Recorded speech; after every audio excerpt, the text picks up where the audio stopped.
Agree అంటే అంగీకరించుట. Agree అంటే అంగీకరించుట. ఇది వెర్బ్ యొక్క మొదటి రూపంలో ఉన్నప్పుడు అగ్రీ లేదా అగ్రీస్గా ఉంటుంది.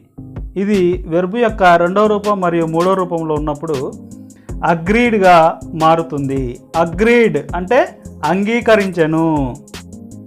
ఐఎన్జి రూపంలో ఉన్నప్పుడు అగ్రీయింగ్ అంటే అంగీకరిస్తూ లేదా అంగీకరించడం. ఇప్పుడు కొన్ని ఉదాహరణలు మనం చూస్తే, do you agree with me? మీరు నాతో అంగీకరిస్తారా? Do you agree with me? మీరు నాతో అంగీకరిస్తారా? ఇక్కడ అగ్రీ అనేది వెర్బ్ యొక్క మొదటి రూపంలో ఉంది.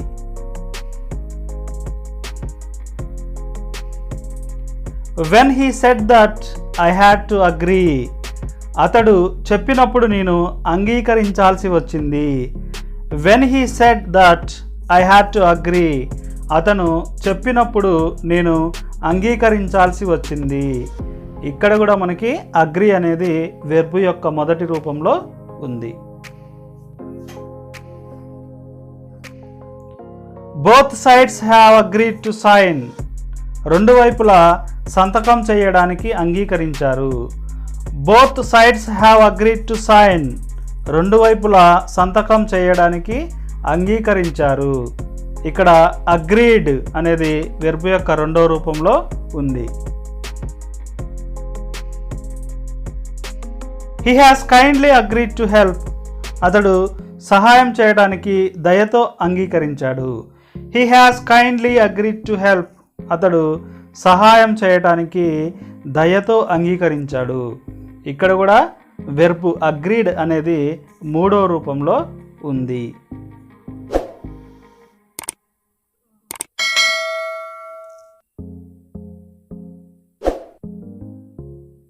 అలౌ అంటే అనుమతించు. అలౌ అంటే అనుమతించు. ఇది వెర్బ్ యొక్క మొదటి రూపంలో ఉన్నప్పుడు అలౌ మరియు అలౌస్గా మారుతుంది. ఇది వెర్బ్ యొక్క రెండవ రూపం మరియు మూడో రూపంలో ఉన్నప్పుడు అలౌడ్గా ఉంటుంది. అలౌడ్ అంటే అనుమతించను. ఐఎన్జి రూపంలో ఉన్నప్పుడు అలౌయింగ్ అంటే అనుమతిస్తూ లేదా అనుమతించడం. ఇప్పుడు మనం అలౌను ఉపయోగించి కొన్ని ఉదాహరణలు చూస్తే, I don't think he would allow it. అతడు అనుమతిస్తాడని నేను అనుకోను. I don't think he would allow it. అతడు అనుమతిస్తాడని నేను అనుకోను. ఇక్కడ అలౌ అనేది వెర్బ్ యొక్క మొదటి రూపంలో ఉంది.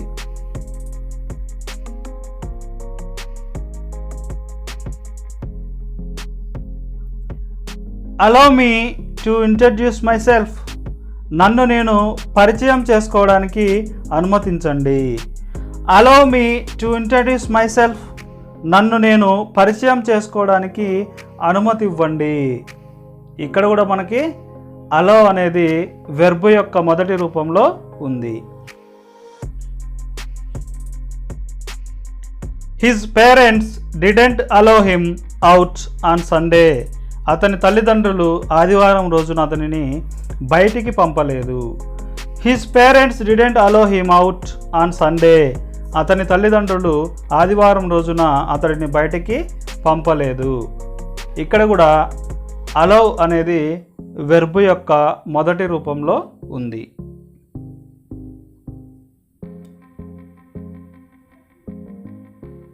Swimming is not allowed at this beach. ఈ బీచ్లో ఈత కొట్టడం అనుమతించబడదు. Swimming is not allowed at this beach. ఈ బీచ్లో ఈత కొట్టడం అనుమతించబడదు. ఇక్కడ అలౌడ్ అనేది వెర్బ్ యొక్క మూడవ రూపంలో ఉంది.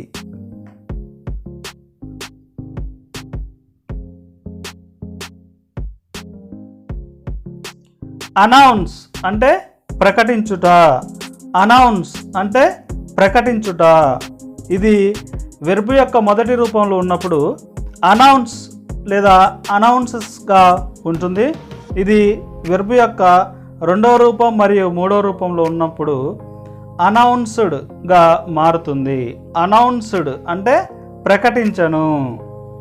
ఐఎన్జి రూపంలో ఉన్నప్పుడు అనౌన్సింగ్ అంటే ప్రకటిస్తూ లేదా ప్రకటించడం. ఇప్పుడు కొన్ని ఎగ్జాంపుల్స్ను మనం చూస్తే,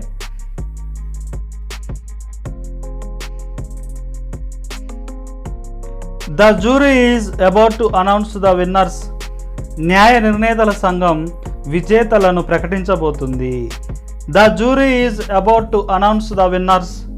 న్యాయ నిర్ణేతల సంఘం విజేతలను ప్రకటించబోతుంది. ఇక్కడ అనౌన్స్ అనేది వెర్బ్ యొక్క మొదటి రూపంలో ఉంది.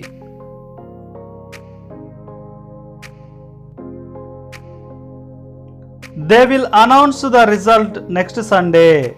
వారు ఫలితాలను వచ్చే వారం ప్రకటిస్తారు. They will announce the result next Sunday. వారు ఫలితాలను వచ్చే వారం ప్రకటిస్తారు. ఇక్కడ కూడా మనకి అనౌన్స్ అనేది వెర్బ్ యొక్క మొదటి రూపంలో ఉంది.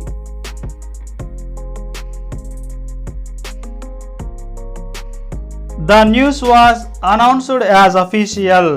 అధికారికంగా వార్త ప్రకటించబడింది. The news was announced as official.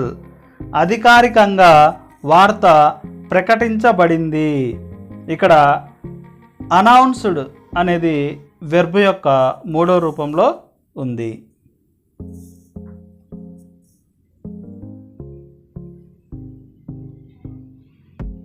The list will be announced publicly.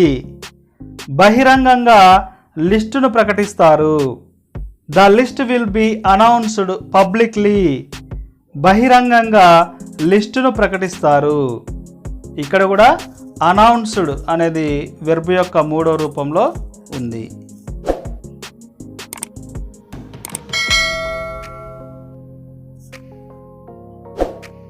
Answer అంటే జవాబు చెప్పుట. ఆన్సర్ అంటే జవాబు చెప్పుట. ఇది వెర్బ్ యొక్క మొదటి రూపంలో ఉన్నప్పుడు ఆన్సర్ లేదా ఆన్సర్స్గా ఉంటుంది. ఇది వెర్బ్ యొక్క రెండో రూపం మరియు మూడో రూపంలో ఉన్నప్పుడు ఆన్సర్డ్గా మారుతుంది. ఆన్సర్డ్ అంటే జవాబు చెప్పాను. ఐఎన్జి రూపంలో ఉన్నప్పుడు ఆన్సరింగ్ అంటే జవాబు చెబుతూ లేదా జవాబు చెప్పడం. ఇప్పుడు కొన్ని ఉదాహరణలు చూస్తే, I am dissatisfied with his answer. నేను అతని సమాధానంతో అసంతృప్తితో ఉన్నాను. I am dissatisfied with his answer. నేను అతని సమాధానంతో అసంతృప్తితో ఉన్నాను. ఇక్కడ ఆన్సర్ అనేది వెర్బ్ యొక్క మొదటి రూపంలో ఉంది.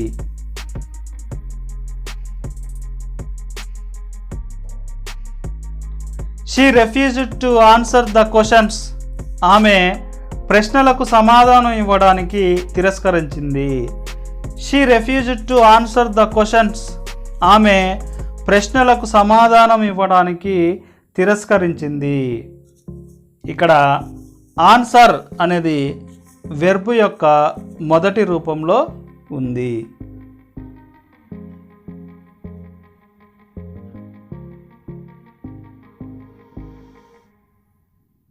The phone rang and Ravi answered it. Phone మోగింది మరియు రవి సమాధానం ఇచ్చాడు. The phone rang and Ravi answered it. Phone మోగింది మరియు రవి సమాధానం ఇచ్చాడు. ఇక్కడ ఆన్సర్డ్ అనేది వెర్బ్ యొక్క రెండవ రూపంలో ఉంది. I knocked on the door but nobody answered. నేను తలుపు తట్టాను కానీ ఎవరూ సమాధానం ఇవ్వలేదు. I knocked on the door but nobody answered. నేను తలుపు తట్టాను కానీ ఎవరూ సమాధానం ఇవ్వలేదు. ఇక్కడ కూడా ఆన్సర్డ్ అనేది వెర్బ్ యొక్క రెండవ రూపంలో ఉంది.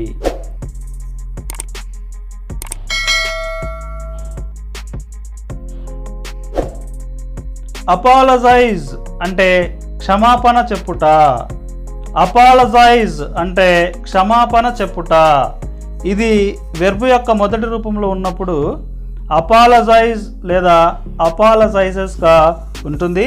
ఇది వెర్బ్ యొక్క రెండవ రూపం మరియు మూడో రూపంలో ఉన్నప్పుడు అపాలజైజ్డ్గా మారుతుంది. అంటే క్షమాపణ చెప్పాను అని అర్థం అనమాట. ఐఎన్జి రూపంలో ఉన్నప్పుడు అపాలజైజింగ్ అంటే క్షమాపణ చెబుతూ లేదా క్షమాపణ చెప్పటం. I apologise for being late. నేను ఆలస్యం అయినందుకు క్షమాపణ చెబుతున్నాను. I apologise for being late. నేను ఆలస్యం అయినందుకు క్షమాపణ చెప్తాను. ఇక్కడ అపాలజైజ్ అనేది వెర్బ్ యొక్క మొదటి రూపం.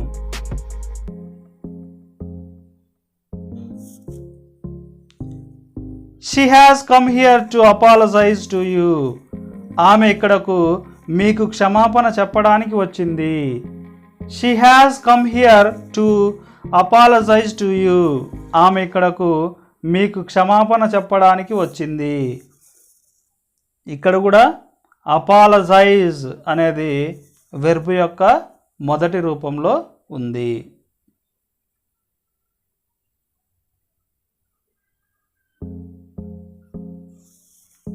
He apologised for his mistake. అతని తప్పు కోసం అతడు క్షమాపణ చెప్పాడు. He apologised for his mistake. అతని తప్పు కోసం అతడు క్షమాపణ చెప్పాడు. ఇక్కడ అపాలజైజ్డ్ అనేది వెర్బ్ యొక్క రెండవ రూపంలో ఉంది.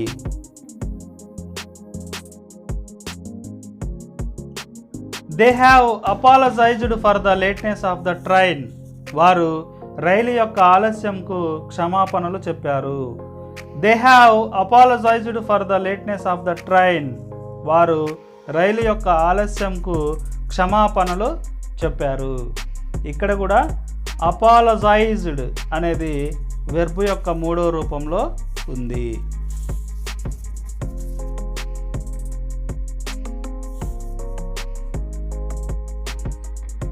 అప్లాడ్ అంటే చప్పట్లు కొట్టుట.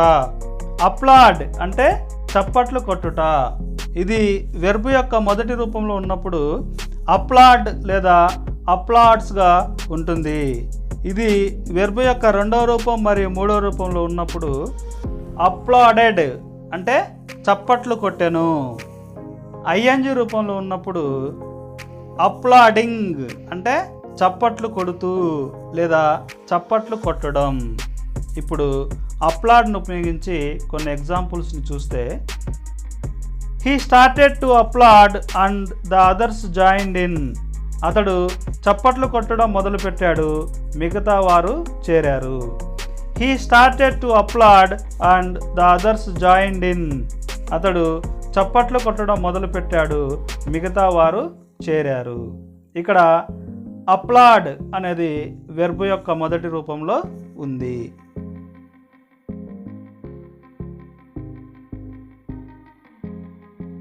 We applauded the company efforts to improve safety.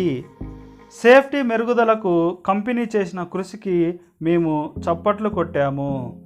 We applauded the company efforts to improve safety. Safety మెరుగుదలకు కంపెనీ చేసిన కృషికి మేము చప్పట్లు కొట్టాము. ఇక్కడ అప్లాడెడ్ అనేది వెర్బ్ యొక్క రెండో రూపంలో ఉంది.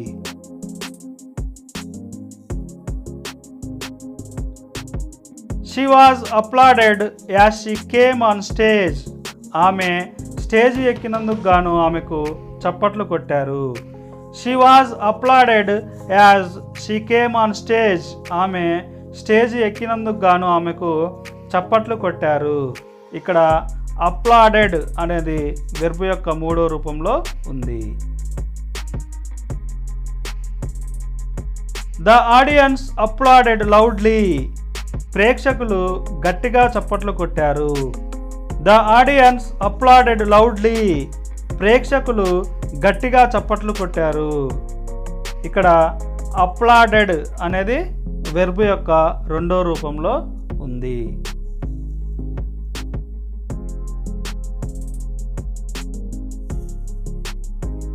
అప్రిషియేట్ అంటే మెచ్చుకొనుట. అప్రిషియేట్ అంటే మెచ్చుకొనుట. ఇది వెర్బ్ యొక్క మొదటి రూపంలో ఉన్నప్పుడు అప్రిషియేట్ మరియు అప్రిషియేట్స్గా ఉంటుంది. ఇది వెర్బ్ యొక్క రెండవ రూపం మరియు మూడవ రూపంలో ఉన్నప్పుడు అప్రిషియేటెడ్గా మారుతుంది, అంటే మెచ్చుకొనెను. ఐఎన్జి రూపంలో ఉన్నప్పుడు అప్రిషియేటింగ్ అంటే మెచ్చుకొంటూ లేదా మెచ్చుకోవడం. ఇప్పుడు అప్రిషియేట్ను ఉపయోగించి కొన్ని ఎగ్జాంపుల్స్ని చూస్తే, I appreciate that Ravi is helping in time.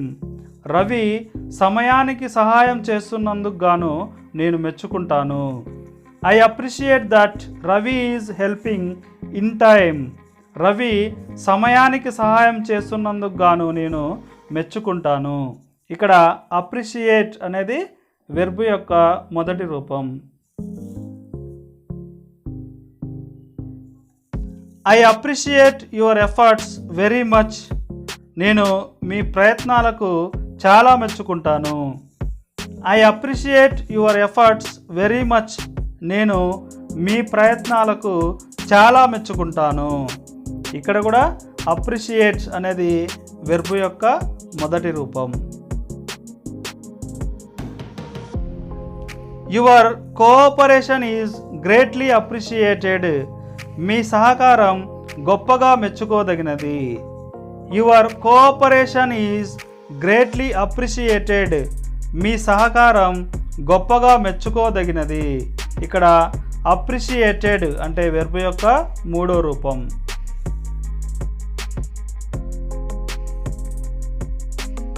Approve అంటే ఆమోదించుట.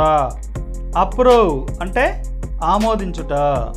ఇది వెర్బ్ యొక్క మొదటి రూపంలో ఉన్నప్పుడు అప్రూవ్ లేదా అప్రూవ్స్గా ఉంటుంది. ఇది వెర్బ్ యొక్క రెండవ రూపం మరియు మూడవ రూపంలో ఉన్నప్పుడు అప్రూవ్డ్గా మారుతుంది.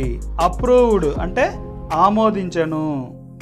ఐఎన్జి రూపంలో ఉన్నప్పుడు అప్రూవింగ్ అంటే ఆమోదిస్తూ లేదా ఆమోదించడం. ఇప్పుడు అప్రూవ్ను ఉపయోగించి కొన్ని ఎగ్జాంపుల్స్ చూస్తే, the boss wouldn't approve this plan. Boss ఈ ప్లాన్ను ఆమోదించడు.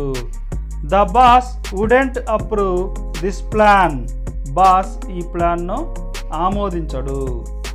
ఇక్కడ అప్రూవ్ అనేది వెర్బ్ యొక్క మొదటి రూపంలో ఉంది.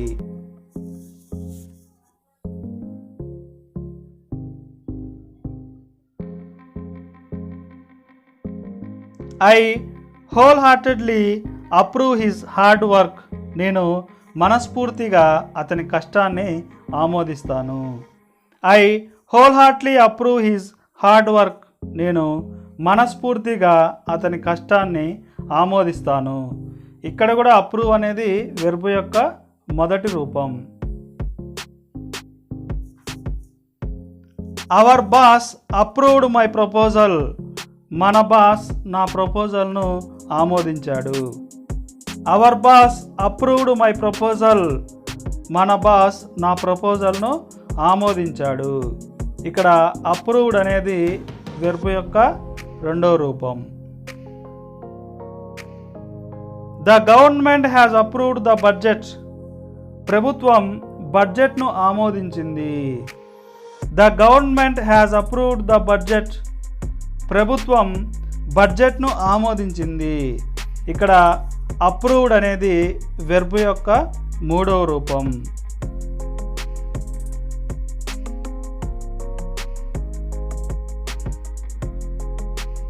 ఆర్గ్యూ అంటే వాదించుట. ఆర్గ్యూ అంటే వాదించుట. ఇది వెర్బ్ యొక్క మొదటి రూపంలో ఉన్నప్పుడు ఆర్గ్యూ మరియు ఆర్గ్యూస్గా ఉంటుంది. ఇది వెర్బ్ యొక్క రెండో రూపం మరియు మూడో రూపంలో ఉన్నప్పుడు ఆర్గ్యూడ్గా మారుతుంది. ఆర్గ్యూడ్ అంటే వాదించను. ఐఎన్జి రూపంలో ఉన్నప్పుడు ఆర్గ్యూయింగ్ అంటే వాదిస్తూ లేదా వాదించడం. ఇప్పుడు ఆర్గ్యూ అనే వెర్బ్ను ఉపయోగించి కొన్ని ఎగ్జాంపుల్స్ చూస్తే, I am not in the mood to argue with you. నేను నీతో వాదించడానికి మూడ్లో లేను. I am not in the mood to argue with you. నేను నీతో వాదించడానికి మూడ్లో లేను. ఇక్కడ ఆర్గ్యూ అనేది వెర్బ్ యొక్క మొదటి రూపం.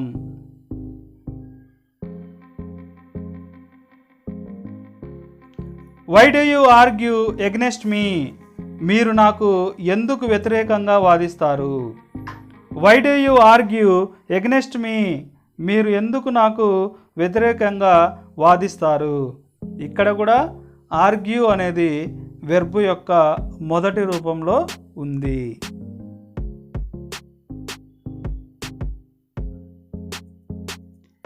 He argued in favour of Ramya. అతడు రమ్యకి అనుకూలంగా వాదించాడు. He argued in favour of Ramya. అతడు రమ్యకి అనుకూలంగా వాదించాడు. ఇక్కడ ఆర్గ్యూడ్ అనేది వెర్బ్ యొక్క రెండో రూపం. The opposition party has argued for changes in parliamentary rules. ప్రత్యర్థి పార్టీ పార్లమెంటు నియమాల మార్పుల కోసం వాదించింది. The opposition party has argued for changes in parliamentary rules. ప్రత్యర్థి పార్టీ పార్లమెంటు నియమాల మార్పుల కోసం వాదించింది. ఇక్కడ ఆర్గ్యూడ్ అనేది వెర్బ్ యొక్క మూడో రూపంలో ఉంది.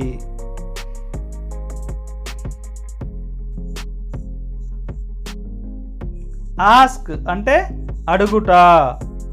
ఆస్క్ అంటే అడుగుట. ఇది వెర్బ్ యొక్క మొదటి రూపంలో ఉన్నప్పుడు ఆస్క్ లేదా ఆస్క్గా ఉంటుంది. ఇది వెర్బ్ యొక్క రెండో రూపం మరియు మూడో రూపంలో ఉన్నప్పుడు ఆస్క్డ్గా మారుతుంది. ఆస్క్డ్ అంటే అడిగాను. ఐఎన్జి రూపంలో ఉన్నప్పుడు ఆస్కింగ్ అంటే అడుగుతూ లేదా అడగడం.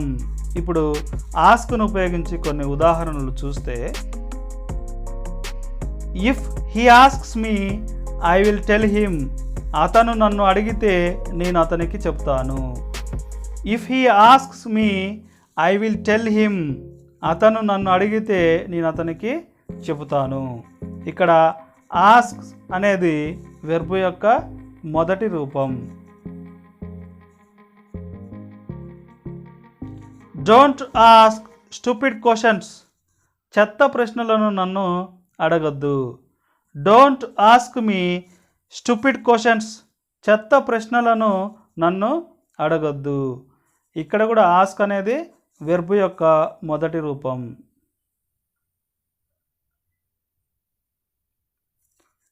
He asked permission to leave the room. అతడు రూమ్ వదిలి వెళ్ళటానికి పర్మిషన్ అడిగాడు. He asked permission to leave the room. అతడు రూమ్ వదిలి వెళ్ళటానికి పర్మిషన్ అడిగాడు. ఇక్కడ ఆస్క్డ్ అనేది వెర్బ్ యొక్క రెండో రూపం.